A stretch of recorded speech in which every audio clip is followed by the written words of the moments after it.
नमस्कार दोस्तों, जय श्री राम। कैसे हैं आप सभी? आप सभी का स्वागत करते हैं।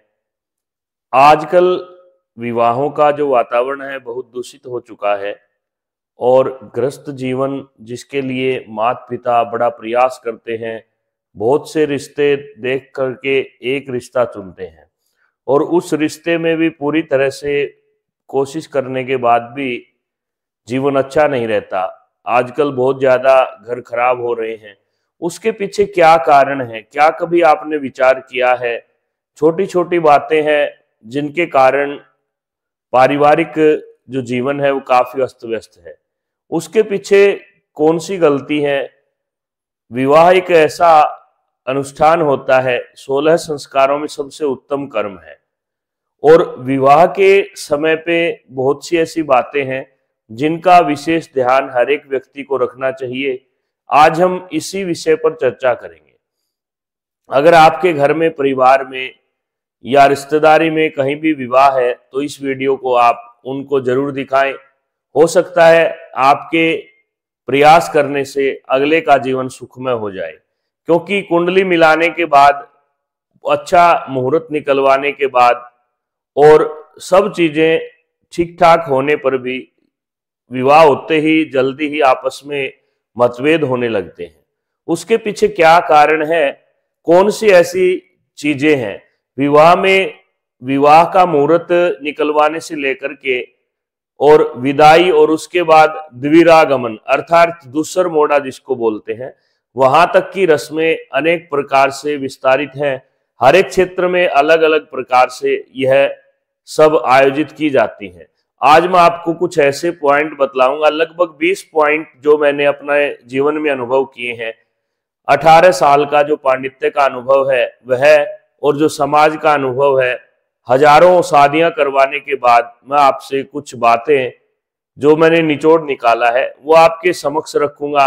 अगर आप इन पर ध्यान रखते हैं तो निश्चय ही जीवन सुखमय होगा, क्योंकि केवल पैसे से जीवन नहीं चलता, दिखावे से जीवन नहीं चलता, या किसी की देखा देखी में चलने से जीवन नहीं चलता। जीवन प्रेम से चलता है और प्रेम के लिए जरूरी है आपके ग्रह नक्षत्र, आपका वातावरण, आपकी सभी रस्में अच्छे से हों। तो सबसे पहला पॉइंट बात करेंगे, शगुन को अछूता रखें। आजकल लोगों की एक धारणा बन गई है, आप कोई भी शगुन के लिए कोई सामान मंगवाते हैं तो आप बीच में तीसरे व्यक्ति के द्वारा उस सामान को मंगवाते हैं। घर आने के बाद भी आप ऐसे बैठ जाते हैं, चाहे वेटर उठा करके ले जाओ, चाहे और कोई भी रिश्तेदार या कोई भी भाई बंधु, लेकिन ध्यान रहे शगुन की कोई भी चीज हो उसको विशेष रूप से सावधानी से स्वयं उसको रखें और स्नान आदि करने के बाद इन चीजों को हाथ लगाएं। ऐसा नहीं कि हर कोई आरता की जो थाली है उसको उठाए फिर रहा है, और जो गद्दा है जिसपे दूल्हा दुल्हन बैठते हैं पूजा के लिए, पाटे वगैरह है, उनको आप टेंट के यूज करते हैं, ये भी बहुत गलत है। इसलिए आप कोशिश करें कि आपके घर का शुद्ध सामान ही पूजा में, विवाह की हर एक रस्म में प्रयोग हो। कहते हैं फूल माली की दुकान तक अशुद्ध नहीं होता, लेकिन उसके बाद अगर आपके घर आता है तो उसका आपको ध्यान रखना है। उसी प्रकार से मिठाई की बात है, उसी प्रकार से वस्त्रों की बात है। दूसरी बात है, प्राकृतिक हल्दी का प्रयोग करें। आजकल जो एक सिस्टम चला हुआ है, हल्दी के दिन पीले वस्त्र पहनना, पीला पर्दा लगाना और लाखों रुपए उसके ऊपर उड़ाना, सबसे बड़ी मूर्खता है। पीले वस्त्र पहनने से आपका जो भाग्य है वह अंधेर में हो जाता है, क्योंकि पीले वस्त्र का वहां पे कोई काम नहीं है। दूल्हा हो चाहे दुल्हन हो, नए वस्त्र पहनकर कभी भी हल्दी की रस्म में शामिल नहीं होना चाहिए।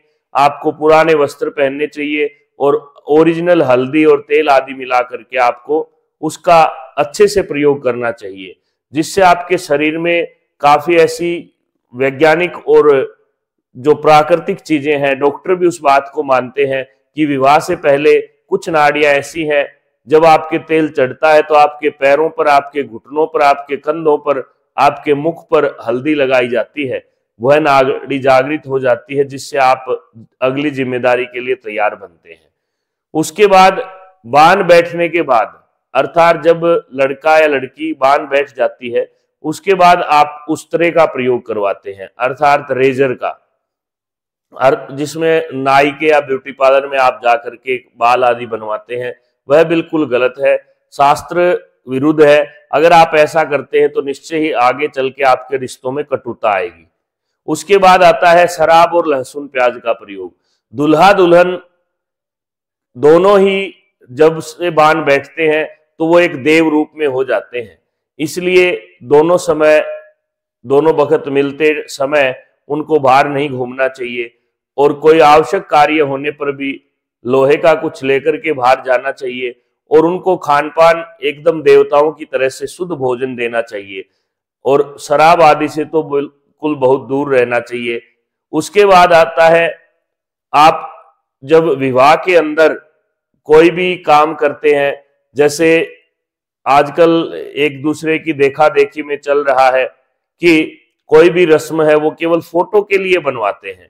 आप फोटो के लिए कोई भी रस्म न करें, रस्म भाव से करें।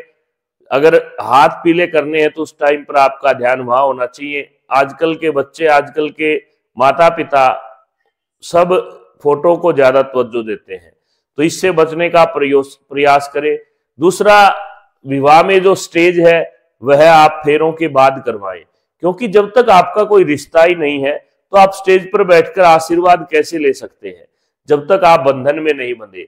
यह उल्टी रीत है। हम पिछले 15 साल से प्रयत्न कर रहे हैं, लगभग 5 या 7 व्यक्तियों ने हमारी बात को माना, लेकिन मैं आशा करता हूं अभी सब लोग इस बात को तवज्जो देने लगे हैं। बहुत से लोग हमारे समाज में तो मानने लगे हैं। आप औरों को भी इस बारे में बताएं कि फेरों के रस्म के बाद स्टेज होना चाहिए। उसके बाद शादी जो आप करते हैं, आप वाटिका में करें, गार्डन में करें, होटल में करें, लेकिन ध्यान रहे बेटी की विदाई अपने घर से करें, क्योंकि जब बिटिया अपने ससुराल को जाती है तो वो पिता के घर में मूंग चावल बखेरती है, वो लक्ष्मी का स्वरूप है, और देहल कुंवारी नहीं रहे। इसलिए आप विदाई जरूर अपने घर से करें। शादी जगह के अभाव में, व्यवस्था के अभाव में भले ही आप किसी बाहर के आयोजन में करें, हो सके तो फेरे और विदाई अपने घर से करें। उसके बाद मुहूर्त का ख्याल रखें। मुहूर्त जो समय पंडित जी देते हैं, देखिए तारीख, तिथि, मुहूर्त, बहुत सी ऐसी बातें हैं, अगर आप इनको छोड़ते हैं तो अगला जीवन आपका कष्टमय होता है। छोटी छोटी बातों पे लड़ाई प्रारंभ हो जाती है, क्योंकि समय का ही सारा फेर होता है। नहीं तो शादी आपकी 2 साल पहले या 1 साल पहले क्यों नहीं हुई, समय पे ही होती है। तो वह मुहूर्त की बात है। दूसरा, क्रोध न करें। विवाह में कोई भी बात हो जाए, चाहे आपके पेरेंट्स सुन रहे हैं, चाहे आप सुन रहे हैं, गुस्सा न करें।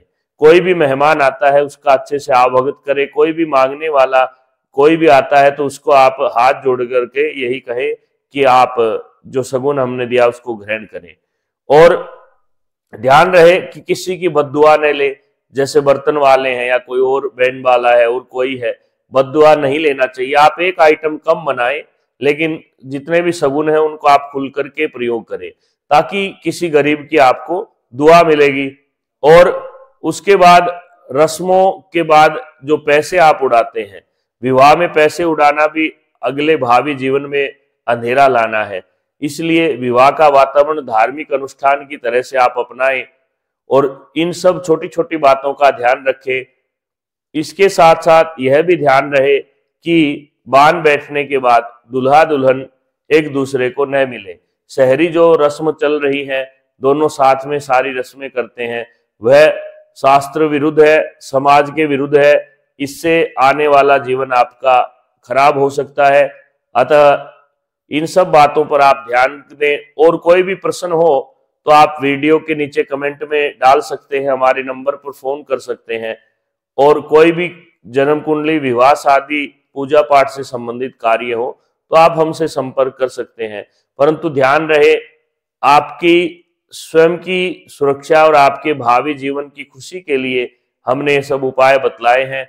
इन सब बातों का आप ध्यान रखें और जीवन को सुखमय बनाएं। हमारा आशीर्वाद, अग्रिम शुभकामनाएं। जिनकी शादी अभी होने वाली है सभी खुश रहें, और जो भी कार्य विवाह में हो भाव से करें, समय का विशेष ध्यान रखें। हो सके तो शादी का जो मुहूर्त है, फेरों का मुहूर्त है, गोधूली लगन में ले, लगभग सायंकालीन, ऐसे समय पे अगर आप करते हैं तो आपके लिए अच्छा रहे।